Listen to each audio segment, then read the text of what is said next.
ডিব্ৰুগড় লোকসভা সমষ্টিৰ দুগৰাকী প্ৰাৰ্থীৰ নাম যেটো চৰ্চাত আছে বিশেষকৈ লুইঞ্জ গগৈ নাম যেটো চৰ্চাত আছে আৰু সৰ্বানন্দ সোণোৱাল দুই প্ৰাৰ্থীৰ যিখন যুঁজ ইতিমধ্যে অতি আকৰ্ষণীয় হৈ পৰিছে আপোনালোকে জানে যে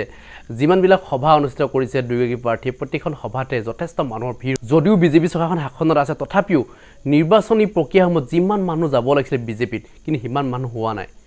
আপোনালোকে নিশ্চয় দেখা পাইছে কাৰণ তাৰে সৰহ সংখ্যক মানুহে কিন্তু লুইঞ্জ গগৈ যিখিনি সভা তাতে অংশগ্ৰহণ কৰিছে কাৰণ তেওঁলোক বিজেপিলৈ গৈছে ইফালে লুইঞ্জ গগৈ সভাটো অংশগ্ৰহণ কৰিছে কিন্তু ভোটটো কাক দিব এতিয়াও ধৰিব পৰা নাই কাৰণ ইতিমধ্যে আপোনালোকে জানে যে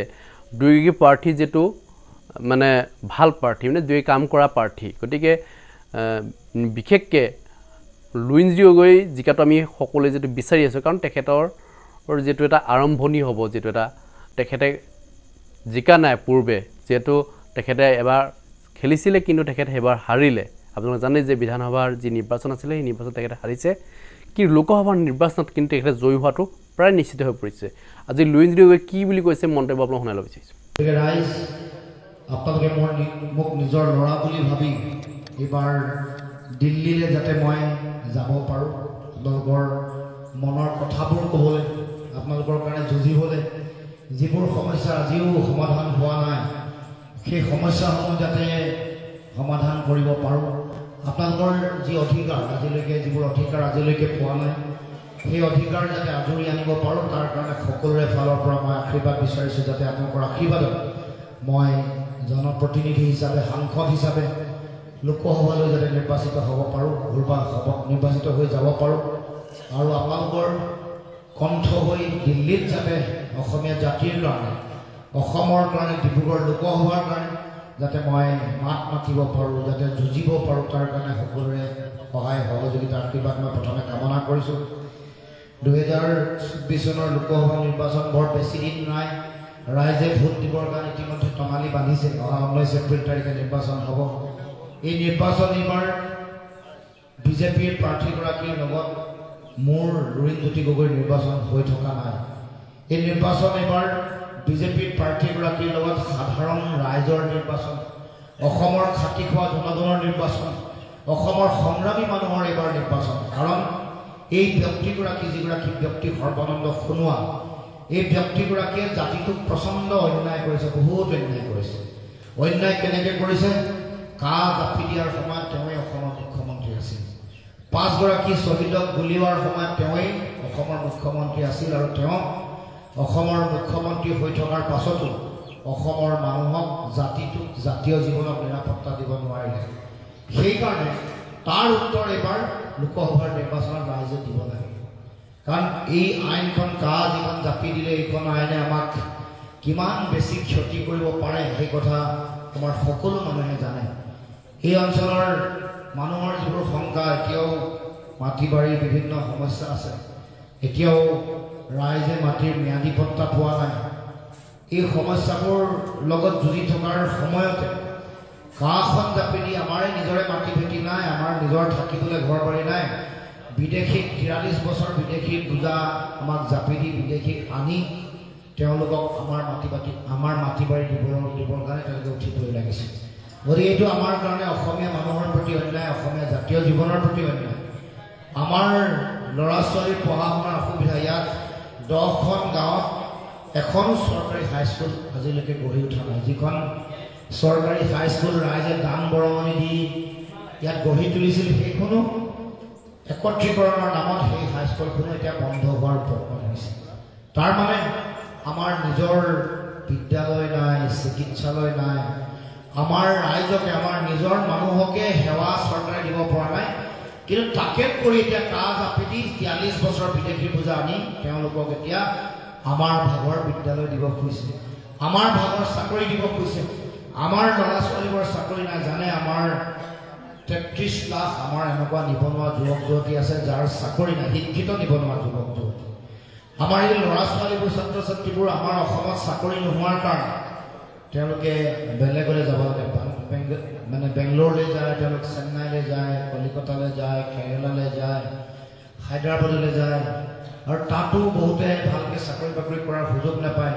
বহু ল'ৰা অত্যাচাৰ হয় বহুত ল'ৰা মৃত্যুমুখতো পৰে কিন্তু আমাৰ অসমত নিজৰ চাকৰি বাকৰি নাই তাৰ বিপৰীতে আকৌ কা জাপি দি আমাৰ বিদেশীসকলক নাগৰিকত্ব দি তেওঁলোকৰ ল'ৰা ছোৱালীক আমাৰ চাকৰিবোৰকে দিব বিচাৰিছে এইটো আমাৰ প্ৰতি অন্যায় হয় নে নহয় কওকচোন এইটো আমাৰ প্ৰতি অসমৰ প্ৰতি অন্যায় নহয় নেকি আৰু এই অন্যায় কোনে কৰিছে সৰ্বানন্দ সোণোৱালে কৰিছে সৰ্বানন্দ সোণোৱাল যেতিয়া কা জাপি দিছিলে তেতিয়া মনে মনে থাকিলে কোনো এটা মাত এষাৰ নামাতিলে গতিকে অন্যায়ৰ সময়ত যি মানুহে মাত মাতিব নোৱাৰে অন্যায় দেখি যিসকলে মনে মনে থাকে তেওঁলোকক মই ভাবোঁ যে তেওঁলোকক ভোট দিয়াটো উচিত নহয় জাতিৰ সংকটৰ সময়ত দেশমাতৃৰ সংকটৰ সময়ত মাত নমতা মানুহক ভোট দি নেতা বনাই তেওঁলোকক লাভ নাই কাৰণ আমাৰ কাৰণে জাতিটোহে মেইন জাতিটোহে মূল কথা জাতি নাথাকিলে আমিবোৰে কেতিয়াও সমাজৰ কাম কৰাৰ সুযোগ নাপাওঁ বা আমি কেতিয়াও ৰাজনৈতিক নেতা হ'ব নোৱাৰোঁ জাতি নাথাকিলে আমাৰ কোনো মানুহৰ অস্তিত্ব নাই আমাৰ ইয়াত থকা যিমান আছে জয়ন্ত কলিতা শিৱনাথ চেতিয়া আমাৰ যদি জাতিটোৱে নাথাকে আপোনালোকবোৰৰ কি অস্তিত্ব আছে গতিকে আমি আমাৰ নিজৰ জাতিটো সুৰক্ষিত কৰিব লাগিব জাতি যেতিয়া ধ্বংস কৰাৰ যজ্ঞ কোনোবাই পাতিছে আৰু এই ধ্বংস কৰাৰ যজ্ঞত বেলেগে সহযোগিতা আগবঢ়াইছে নিজে আহুতি আগবঢ়াই দিছে আৰু নিজে জাতিটোৰ ধ্বংস তিলকে হোৱা ধ্বংস যজ্ঞ চাই আছে সেই মানুহ কেতিয়াও আমাৰ জাতিটোৰ মিত্ৰ নহয় তেওঁলোক আমাৰ শত্ৰু জাতীয় শত্ৰু আৰু এই কাখন জাপি দিয়াটো এটা জাতীয় অপৰাধ হিচাপে পৰিগণিত হৈছে গতিকে ৰাইজ আপোনালোকক আহ্বান জনাইছোঁ আপোনালোকে এই কথা বতৰাবোৰ ভাবি চিন্তি চাই যাতে আপোনালোকে এইবাৰ নিৰ্বাচনত ভোট দিয়ে আৰু তাৰ লগে লগে এই চৰকাৰে আমাক আমাৰ সাধাৰণ মানুহক যথেষ্ট অত্যাচাৰ কৰিছে যথেষ্ট অবিচাৰ কৰিছে আমাৰ গাঁৱৰ খাতিখুয়া কৃষক শ্ৰমিকক এতিয়া তেওঁলোকৰ যিটো পেটে ভাতে খোৱা যিটো অৱস্থা এই অৱস্থাৰ মূল কাৰণটোৱে হ'ল বিজেপি চৰকাৰ কাৰণ ইমান মূল্য বৃদ্ধি কৰিছে খোৱা বোৱা সামগ্ৰী আমাৰ ৰাইজে ভালকৈ এতিয়া জীৱন নিৰ্বাহ কৰাটো একেবাৰে অসম্ভৱ হৈ পৰিছে চাউলৰ দাম বাঢ়ি 18 টকীয়া চাউল 45ৰ পৰা 50 হ'ল 80ৰ পৰা 120 টকাৰ মিঠাতেল 200 টকা পাৰ কৰিলে 60 টকীয়া দাইল 120 টকা হ'ল তাৰ মানে আমাৰ খোৱা বোৱা সামগ্ৰীৰ দাম আগত যিমান দাম আছিলে 180% বাঢ়িছে 180% বাঢ়িছে আৰু এইটো কোনে কৰিছে বিজেপি চৰকাৰে কৰিছে বিজেপিৰ দিনত হৈছে বিজেপিৰ চৰকাৰে আকৌ আমাৰ পৰা ভোট লৈছিলে দাম বৃদ্ধিটো নিয়ন্ত্ৰণ কৰিম বুলি মেহেংগাই কমাম বুলি কৈ পেলাই মেহেংগাই ঘাটেগা বুলি কৈ পেলাই তেওঁলোকে আমাৰ পৰা ভোট লৈ গ'ল কিন্তু দাম মূল্য বৃদ্ধিটো নকমিলে বাঢ়িলেহে একেবাৰে ৰকেটত মানে জুই দিলে যেনেকৈ ৰকেট ওপৰলৈ যায় তেনেকৈ আমাৰ মূল্য বৃদ্ধি তেনেকৈ বাঢ়ি গৈ আছে গতিকে আমাৰ ৰাইজে সেইদৰে তেওঁলোকক ইয়াৰ শিক্ষা দিব লাগে ইয়াৰ বিৰুদ্ধে ভোট দিব লাগে আমাৰ মাটিৰ ম্যাদী পট্টা যাৰ আছে তেওঁলোকৰ খাজানা 5 গুণ বাঢ়িছে আমাৰ ৰাইজৰ যিসকলে বিদ্যুতৰ বিল দিয়ে তেওঁলোকে গম পায় যে মুঠতে কেইবাৰ বিদ্যুতৰ বিল বাঢ়িলে আমাৰ লাইটৰ বিল মুঠতে 9 বাৰ বাঢ়িছে বিজেপি চৰকাৰৰ দিনত এই যোৱা দুটামান দিনৰ আগত আমাৰ দৰৱৰ দাম বাঢ়িলে আমাৰ কাহৰ দৰৱ জ্বৰৰ দৰৱ মূৰ বিষৰ দৰৱ যিবোৰ জীৱনদায়িনী ঔষধ বুলি কয় এইবোৰ সাধাৰণতে দাম নবঢ়ায় বা নাবাঢ়ে আচলতে আগতে কৰে টেক্সে নলগাইছিলে এই বিজেপি অহাৰ লগে লগে GST লগাই দিলে 45% লাগিলে আৰু যিমান এইবোৰ ঘৰ বন্ধা সামগ্ৰী শিল বালি চিমেণ্ট সকলোৰে দাম বঢ়াই দিছে চিমেণ্টৰ দাম আমাৰ অসমতে উৎপাদন হয় অসমত উৎপাদন হোৱা চিমেণ্টৰ দাম যিমান তাতকৈ বেছি দাম মানে কম দামত পায় শিলিগুৰি বা পশ্চিমবংগ তাতকৈ কম দামত পায় আমাৰ অসমত উৎপাদন হোৱা এই চিমেণ্টৰ দাম আমি যিমান দামত কিনিব লাগে তাতকৈ কম দামত মেঘালয়ত কিনে তাৰমানে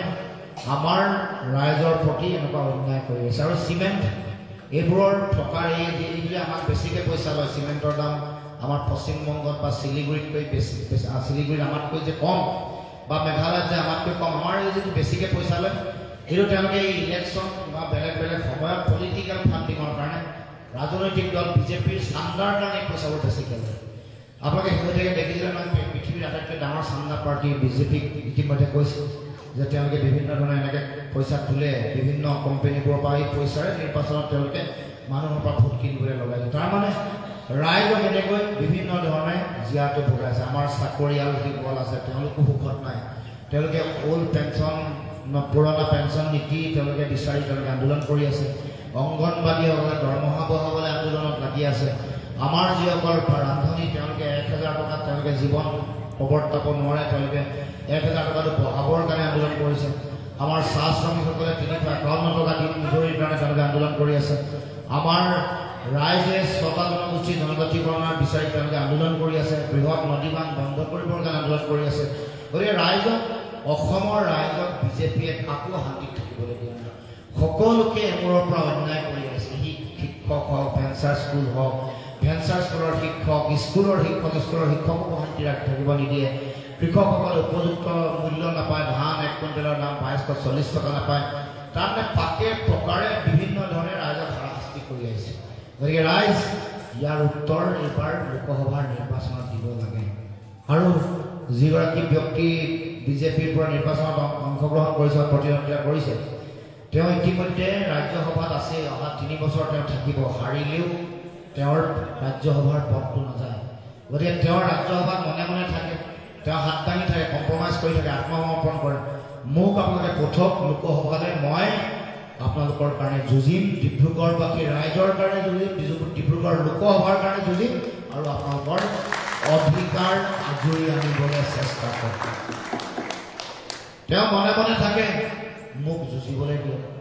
তেওঁ মৌন হৈ থাকে তেওঁ যোৱা 25 বছৰত মুখ্যমন্ত্ৰী কেবিনেট মন্ত্ৰী সকলো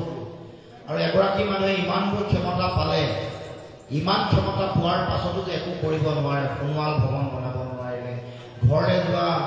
দলঙৰ আধাৰশিলা স্থাপন কৰাৰ পিছতো দলং সম্পূৰ্ণ নহ'ল আমাক দিয়া যিমানবোৰ প্ৰতিশ্ৰুতি আমাক চাকৰি দিম বুলি কৈছিলে জনজাতিকৰণ কৰিম বুলি কৈছিলে জনজাতিসকলক ষষ্ঠ অনুসূচীৰ অধিকাৰ দিম বুলি কৈছিলে বান গৰাখহনীয়া ৰাষ্ট্ৰীয় সমস্যা হিচাপে সমাধান কৰিম বুলি কৈছিলে গাঁৱত মানুহক ম্যাদী পট্টা দিম বুলি কৈছে যিবোৰ চৰকাৰী মাটিত আছে যিসকল মাটি আজিলৈকে ৰেজিষ্ট্ৰেশ্যন হোৱা নাই ম্যাদী পট্টা নাই তেওঁলোকক মাটি দিম বুলি কৈ নিদিলে তাৰ মানে ৰাইজক কেৱল মাত্ৰ ঠগ প্ৰবঞ্চনাৰে তেওঁলোকে ভোট লৈছে এইবাৰো নিৰ্বাচনৰ সময়ত আপোনালোকক ভুৱা অৰুণোদয় ফৰ্ম চাৰিওফালে বিলাইছে গম পাইছে নাই যিখন অৰুণোদয় ফৰ্ম বিলাইছে সেইখন 2 নম্বৰী বুলি গম পালে নাই পোৱা নেকি পাইছে নে নাই পোৱা 2 নম্বৰী বুলি গম পাইছে পাইছে এইখন 2 নম্বৰী অকল এইখনৰ লোভত যাতে মানুহে ভোট দি দিয়ে বিজেপি সেইকাৰণে বিলাইছে কাৰণ ইলেকশ্যনৰ সময়ত কেতিয়াও এনেকৈ ফৰ্ম বিলাব নোৱাৰে এইটো বেআইনী কাম নিৰ্বাচন আয়োগত ইতিমধ্যে গোচৰ দিয়া হৈছে গোচৰ দিয়াৰ পাছত বিজেপিক ধমকিও লগাইছে কিছুমান আচৰণ বিধি থাকে নিৰ্বাচন আয়োগৰ নিৰ্বাচনৰ অধিসূচনা জাৰি কৰাৰ লগে লগে এনেকৈ ফৰ্ম বিলাব নোৱাৰে এইটো হ'ল 1 নম্বৰ এইটো বেআইনী কাম কৰিছে 2 নম্বৰ হ'ল 2 নম্বৰ কথাটো হ'ল যে অৰুণোদয় আঁচনি চৰকাৰী আঁচনিৰ ফৰ্মখনত অশোক স্তম্ভ থাকে মই দেখুৱাই দিব বন্ধু লগা আছে কাৰোবাৰ লগত এইখন অৰিজিনেল ফৰ্ম এতিয়া আপোনালোকক যিখন ফৰ্ম বিলাইছে যিখন ফৰ্ম বিলাই আপোনালোকৰ পৰা ভোট বিচাৰিছে এখন 2 নম্বৰী ফৰ্ম আৰু এখন অৰিজিনেল এইটো অশোক স্তম্ভ আছে এখন অৰিজিনেল ফৰ্ম আৰু এইখন তেওঁলোকে অৰুণোদয় আঁচনি বুলি তেওঁলোকে ডাইৰেক্ট লিখা আৰ্থ সামাজিক জৰীপ কিন্তু ৰাইজক অৰুণোদয় ফৰ্ম বুলিয়ে কৈছে আৰু এনেকৈ ফটো মাৰিছে ধৰি আমাৰ মহিলাসকলে এনেকৈ ধৰি দিয়ে ইফালে বিজেপি কৰ্মকৰ্তাসকলে ইফালে ধৰে পূৰা ফটো মাৰি পিনে ছ'চিয়েল মিডিয়াত দিয়ে ফেচবুকত দি দিয়ে এনেকুৱা মানুহবোৰ চবৰে আমি জুম কৰি মুখবোৰ চাইছোঁ আৰু যিবোৰ বিজেপিৰ কৰ্মকৰ্তাই 2 নম্বৰী কামটো কৰিছে তেওঁলোকৰ চবৰে বিৰুদ্ধে আমি সকলোৰে বিৰুদ্ধে আমি FIR আমি থানাত দিম আৰু তেওঁলোকক জেললৈ পঠিয়াম বুলি ইতিমধ্যে আমি ৰাজহুৱাকৈ ঘোষণা কৰিছোঁ গতিকে ৰাইজ আপোনালোকে ভুল নকৰিব যোৱাবাৰ বন্ধন গোটৰ ঋণ ৰেহাই দিম বুলি কৈছিলে দিলে নেকি দিলেনে নাই পোৱা নাই আপোনালোকেও নাই পোৱা বহুত মানুহে নাই পোৱা 99% মানুহে নাই পোৱা 1% যি পাইছে অকণমান সাহায্য কিবা এটা পাইছে সম্পূৰ্ণ ৰেহাই দিম বুলি কৈছে আৰু তেওঁলোকে ভাবিছে বিজেপিয়ে ভাবিছে যোৱাবাৰ আইসকলৰ আমাৰ আই মাতৃসকলক এনেকৈ ঠগিব পাৰি মিছা কথাৰে বাকী ভোট ল'ব যিহেতু পাৰি তাৰমানে যোৱাবাৰ দিম বুলি কৈ ভোটটো ল'লে তাৰপিছতে চৰকাৰ আহিছে বাকীত চলিলে বন্ধন গোটৰ ঋণ ৰেহাই দিম বুলি কৈ আপোনালোকে বাকীত ভোটটো মাৰি দিছে এবাৰ কৈছোঁ বাকীত একো কাম নকৰিব বাকী মানে ফাঁকি ধাৰত নাম কৰিছে এনেকৈ বাকীত দি দিছে বাকীত ভোট দিছে এবাৰ নিদিব এবাৰ লাখপতি বাইদেউ সময়তো আপোনালোকে এইখন লাখপতি বাইদেউ মানে আমাৰ মহিলাসকলক লক্ষ্য কৰি লৈছে 1 লাখ টকা 10,000 টকা চকৰ মাজত বিলাই দিব এখন ফৰ্ম তেওঁ চাৰিওফালে দিছে কিন্তু আজিলৈকে লাখপতি বাইদেউ ধন দিয়া নাই দিয়া দিব নোৱাৰে আমাৰ ৰাজভৰা উদম গতিকে এইবাৰ লাখপতি বাইদেউ অৰুণোদয় আঁচনি এনেকৈ মিছা প্ৰপত্ৰ বিলাই আমাৰ ছাত্ৰ ছাত্ৰীসকলক কিবা মইনা আঁচনিৰ অধীনত জলপানী দিম বুলি কৈ আৰু কিবা জীৱন জ্যোতি বীমা যোজনাৰ প্ৰধানমন্ত্ৰী সুৰক্ষা বীমা যোজনা এইখন নামত আৰ্থসামাজিক জৰীপ 2 এই বুলিও মানুহৰ মাজত তেওঁলোকে ফৰ্ম বিলাইছে গতিকে এই যিটো টুপি কথা এই মিছা কথা ইয়াৰ উত্তৰ ৰাইজে দিব লাগে আৰু এই মিছা প্ৰলোভনত যাতে ৰাইজে ভুল নাযায় ৰাইজে এইবাৰ এই মিছা ফৰ্মখন বিলাবলৈ আহিলে বিজেপি কৰ্মকৰ্তাসকলক ধৰি ৰাখিব ধৰি বান্ধি থৈ দিব ধৰি বান্ধি ক'ৰবাত ৰছীৰে বান্ধি থৈ দিব এই 2 নম্বৰী কামটো কৰাৰ কাৰণে আপোনালোকক আহ্বান জনাইছোঁ আৰু লগে লগে পুলিচক খবৰ দিব নহ'লে আমাক খবৰ দিব লগে লগে তেওঁলোকক থানাত দিব লাগিব এই 2 নম্বৰী ফৰ্ম বিলোৱাৰ কাৰণে গতিকে ৰাইজ বাকীত নচলিব বাকী মানে ফাঁকি আৰু তেওঁলোকৰ মিছা কথা চলাহী কথা ভুল নাযাব তেওঁলোকে এনেকুৱা ধৰণৰ নিৰ্বাচন যিমান ওচৰ চাপিব সিমানে মানুহক এনেকুৱা মিছা কথা কৈ মিছা প্ৰদূষণৰ প্ৰতিশ্ৰুতিৰে তেওঁলোকে ভোট দিবলৈ চেষ্টা কৰিব গতিকে ৰাইজক সকলোকে আশীৰ্বাদ বিচাৰিছোঁ আমাৰ জ্যেষ্ঠ ব্যক্তিসকল আছে সকলোৰে পৰা মই বহুমূলীয়া ভোটটো জাহাজৰ চিনত বিচাৰিছোঁ চিম্পলটো ৰাইজে গম পায়নে এবাৰ পায়নে সঁচানে মিছা পায় নাপায় কি চিম্বল কি চিম্বল তেতিয়া চবেই পায় মই গম পাইছোঁ গাঁৱত চবেই পায় মই গম পাইছোঁ 3 নম্বৰত আছে মানে এনেই আমি কৈ থাকোঁ নাপায় গাঁৱৰ মানুহ আটাইতকৈ এতিয়া চবেই জানে আৰু চিম্বল এটা চিনি পাবলৈ কেইদিন লাগে হয় নাই ইমান একো আঁচনি চাচনি কৰি মনত ৰাখে আঁচনি তামুক ফোন নম্বৰ মনত ৰাখে কিবা মানে চিম্বল এটা ইমান ডাঙৰ চিম্বল এটা তাতে বহুত ডাঙৰ জাহাজৰ চিম্বল মনত ৰাখিবলৈ আপোনাৰ আৰু মন আছে কোনে কয় মনত নাথাকিব আমাৰ এইবুলি বিজেপিৰ পৰা বেছিকৈ কয় বিজেপিয়ে এইবুলি কৈ আমাৰ ভোটাৰসকলক অপমান কৰিছে কিয় মনত নাথাকিব পঢ়া শুনা কৰিছে মগজু আছে আমি আমাৰ চিন্তা কৰিব পাৰোঁ মনত ৰাখিব পাৰোঁ গতিকে ৰাইজে মনত ৰাখিছে ৰাইজে জাহাজত ভোট দিব আমি সকলোৱে মিলি এবাৰ খেলিছোঁ কংগ্ৰেছ দল আছে আমাৰ ৰাইজৰ দল আছে CPI CPM CPI ML আছে সকলোৱে মিলি খেলিছোঁ একতাত শক্তি আছে আৰু আমাৰ সকলোৰে বিৰোধী শক্তিৰ সকলোৰে ভোট 62% আছে কংগ্ৰেছৰ নিজৰে ভোট গোটেই 10টা সমষ্টিত 3,28,000 আছে আৰু মই এটা সমষ্টিত দলৰ মিনিমাম 25,000 ভোট পাইছোঁ সেইবুলি যদি মই চবতে ধৰি লওঁ নাজানো ৰাইজে দিব নেকি যোৱাবাৰ মিনিমাম 25,000 পাইছোঁ 25,000 বুলি চবতে যদি এনেই ধৰিও লওঁ 10টা সমষ্টিত 2.5 লাখ আৰু যদি বাঢ়িছে বোলে যুঁজি থকাৰ কাৰণে আৰু 5,000 বঢ়াই দিছে ৰাইজে তেতিয়াতো 3 লাখ আছে 3 লাখ হ'লে কংগ্ৰেছৰ 3,28,000 6 লাখ 28,000 আমাৰ ভোট আছে কোনে হৰাব পাৰিব কোনেও হৰাব নোৱাৰে আৰু মই ৰাইজৰ দলৰ ভোট হিচাপ কৰাই নাই নিৰ্দলীয় ভোট হিচাপ কৰাই নাই CPI ভোট হিচাপ কৰাই নাই CPI MLৰ ভোট হিচাপ কৰা নাই এইবোৰ চব মিলালে 7 লাখ পাৰ হৈ যাব গতিকে আমি খালি একতাৰে কাম কৰিলে আৰু আমি যদি দিন ৰাত একাকাৰ কৰি কাম কৰি কোনেও যাতে ঘৰত বহি যদি নাথাকে অকল আমাৰ কৰ্মকৰ্তাসকলেই নহয় আমাৰ ৰাইজেও যেতিয়া নিজৰ নিৰ্বাচন বুলি বিজেপিৰ লগত আমাৰ জাতিটোৰ যুঁজ আমাৰ ডিব্ৰুগড়ৰ সংগ্ৰামী ৰাইজৰ যুঁজ বুলি ভাবি যদি ওলাই আহি হাতে কামে লাগে মই সোণোৱাল বাদ দিয়ক হিমন্ত বিশ্ব শৰ্মা বাদ দিয়ক নৰেন্দ্ৰ মোদী আহিলেও লৈ যদি